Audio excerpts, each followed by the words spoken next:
テレ東ビズ。よ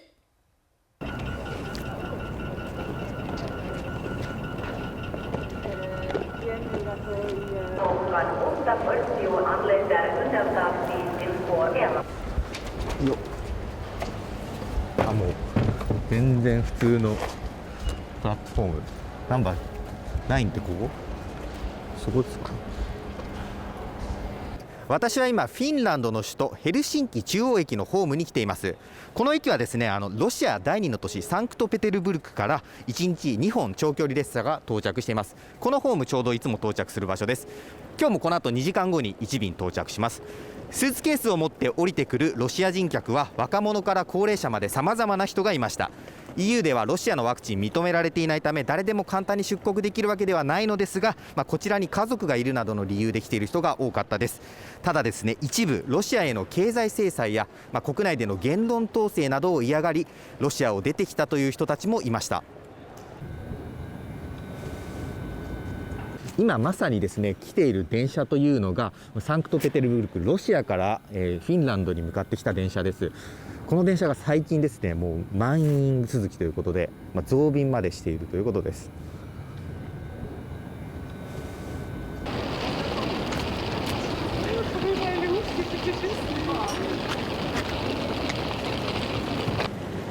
こちらのアレグロという電車がそうですね、フィンランドとサンクトペテルブルクを結ぶ電車だそうです。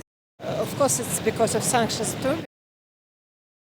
They've got from the accounts or running to other countries to just avoid the possibility of not being able to get away later on.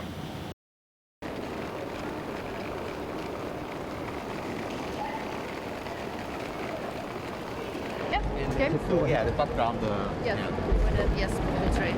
Yeah, the capacity of train was quite fully booked. So of course we just wanted to maybe to increase also the number of trains, and we have asked now for the Russian side also to, because we must do the decision together.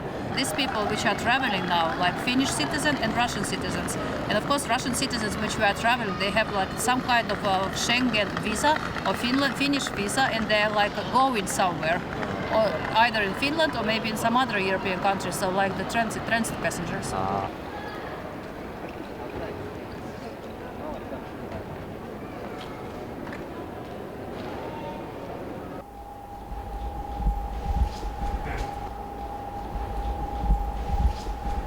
How is the current situation about the asylum seeker?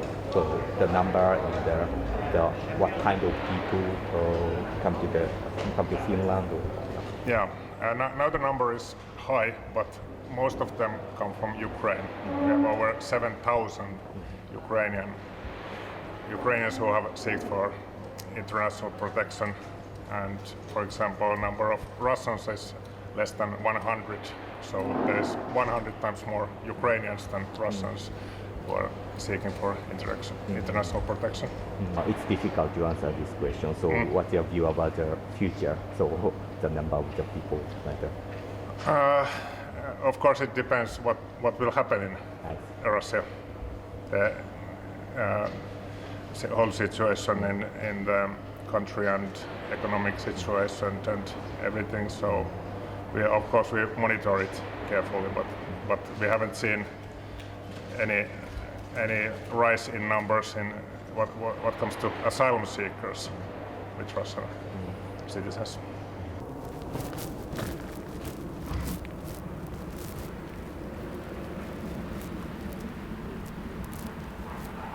こちらも軍用品とキャンプ用品の店で、なんかこういう、これはあくまでモニュメントだと思うんですけど、いろんなものが売ってます。奥ナイフなんかも売ってますね。銃は展示用で売ってるわけじゃないみたいなんですけども、いろいろとキャンプ&軍の備品みたいなものが売ってましてですね、ちょっとここ見てください。空の棚があります。これ何かというとですね、救急用のセット、怪我した時に手当てするセットなんですけども、もう今までに類を見ないぐらい売れているそうです。バンっていう包帯ですねとかもなくなっていると。これなんかは、もう最後の1個ですけど、止血用のベルト38ポンドが8ユーロ結構するんですけども、在庫もないような状態です。で皆さん面白いのが、これを買って自分用に買う人ももちろんいるんですけれども、ウクライナを支援するためにも現地に送るという人がかなりの数いるそうです。これも今までなかったことということです。はい、であそこのコーナーで買えるのが防弾チョッキだったり、ちょっと本格的な軍隊用のものが高価なものなんでコーナーで買えるんですけども、こちらに売ってあるもの、防弾チョッキなんかもものすごい勢いで売れているそうです。もうセットで買うとですね、プレート、防弾用のプレートも合わせて2000ユーロ、つまりですね、25万円以上はするんですけれども、それでもかなりの数どんどん飛ぶように売れているということでした。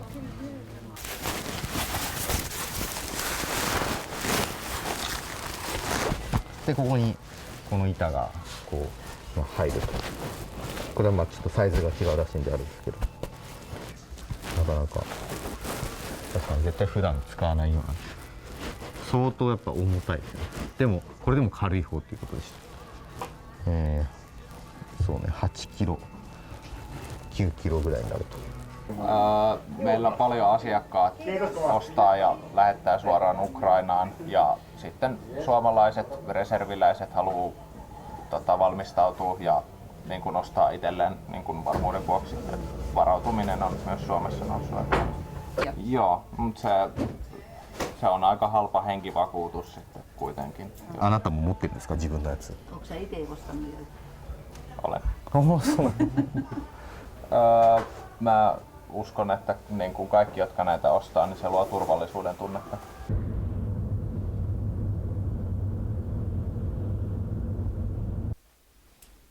Ampukaa!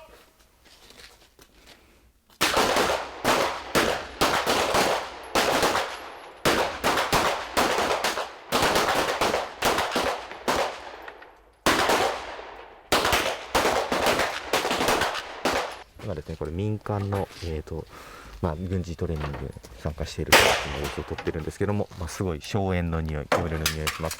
この人たちも自らここに来て、このピストルの扱い方を学びに来ているということです。 Lippaa tirti pati. 今ですね、ピストルを撃った自分の撃った弾が、実際にちゃんと当たってるかどうかというのを確認するという皆さん作業をしに来ています。Are you good shooter? Yeah. Have you ever experienced that? Sorry, I got the ear protection. Have you ever experienced shooting? 25 years. 25 years. Yeah. Oh, what brought you here today? Well, I'm a reservist. And this is the reservist shooter. So I'm here. What do you do for a living? My civilian job? Yeah, I'm a dentist. Dentist. I'm a dentist, yeah. What do you do for a living? Occupation? I work for medical devices. Olympus. Olympus? Yeah. Japanese company? Yes. Oh, sure. Yeah. Oh, I'm proud of that. What's your occupation? I'm a doctoral researcher at the University of Helsinki.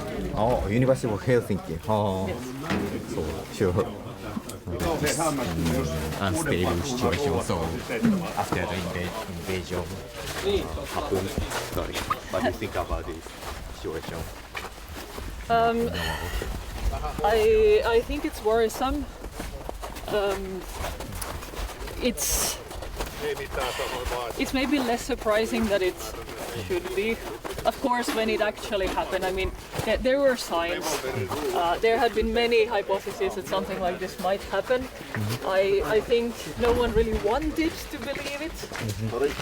But looking at all the signs, you know, the war in Georgia and the invasion of the Crimean Peninsula and all of this, at the end of the day, it's maybe not that surprising. It's very unfortunate and very sad, and of course, it's thrown the entire European security situation into a mess. This exercise is also helpful for the emergency case like invasion in the near future. I think it's useful that people maintain a certain level of ability to function in a crisis. Of course, every soldier should be able to shoot.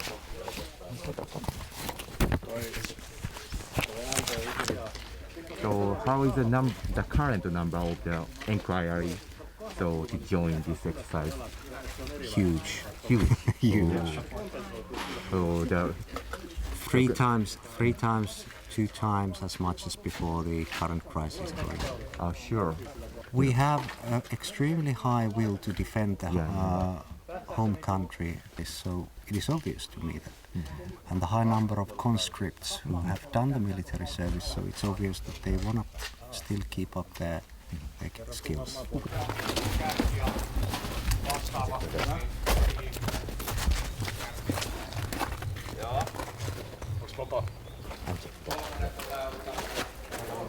これはもう、市街戦の、演習ということです。皆さんこのビルをチェックしながら中に敵が潜んでいる可能性もあるので、ここのビルの中をチェックしながら進んでいくということですね。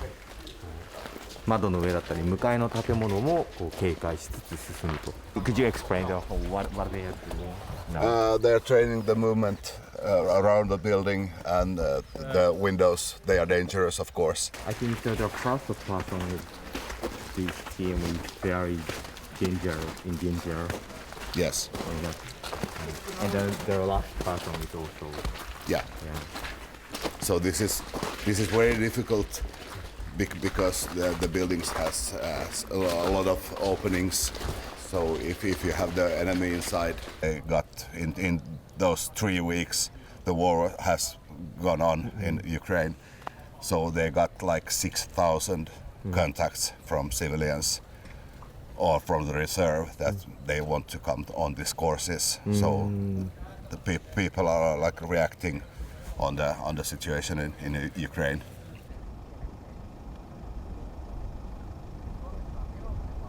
こちらセントラルレールウェイステーション、ヘルシンキ中央駅って感じですねの地下鉄の、地下に潜るところのエスカレーターです。かなり深いですね。もうすでにここの時点で、2フロア分ぐらい地下に潜ってるんですけど、さらに今下に行く感じですね。こちら今駅のホームですね。もうここまさに電車が到着するところなんですが、この上に通じるこのエスカレーターのある手前、ここがですね分厚い扉が閉まるようになっていまして、何かあった時のシェルターとして使えるようになっています。Okay, thank you so much. Okay, thank you. Okay. For the emergency case, like nuclear incident or like that. So, could you tell us the preparation for that? So, in Helsinki, we have 850,000 shelter places for residents. In Finland, shelter places are approximately 4 million. 4 million? Approximately. Wow. Sorry. What's the population of Finland? 5.5, 5.4. Mostly even nuclear incident because the possibility that the nuclear weapon should take full impact on every part of the city is so low. But on the full impact, the shelters aren't designed for the full impact of direct hit on nuclear weapons. It is a possibility. It's more a possibility today than it was 2 weeks ago, but still it's just a possibility. 今回取材して感じたのは、すぐには危険があるわけではないけれど不気味な脅威を感じているというフィンランドの市民の感覚でした。実はフィンランドはですね、80年前にも今回のウクライナと同じような構図で旧ソ連に侵攻されたという経験があります。そのため備えは忘れないという姿勢のようです。フィンランドのマリン首相は今月 NATO 加盟を議会で議論すると表明しました。長年保ってきた中立姿勢を変更するかどうか岐路に立たされていると言えそうです。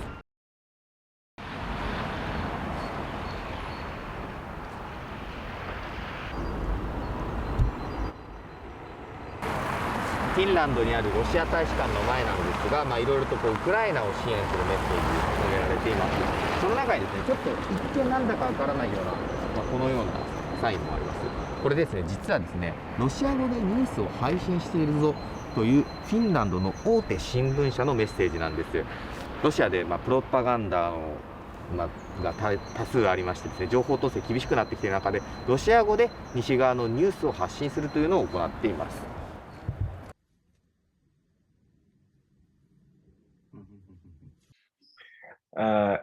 Helsingin Sanomat started to publish news in Russian together with two Nordic newspapers, the Dagens Nyheter and Politiken, and the our main idea is that the Russian people have the right to know, and as the Russia's war of aggression has been progressing, it's more and more clear that there is a lack of independent and trustworthy information available to the Russian-speaking audience. So we wanted to take in our part to distribute some of our content in Russian to help people inside Russia to better understand what is happening in Ukraine and in their own country. So are you sure the Russian people can read the article of yours? Yes, yes, we don't know that, and we see that we receive traffic, from example, from Moscow and St. Petersburg.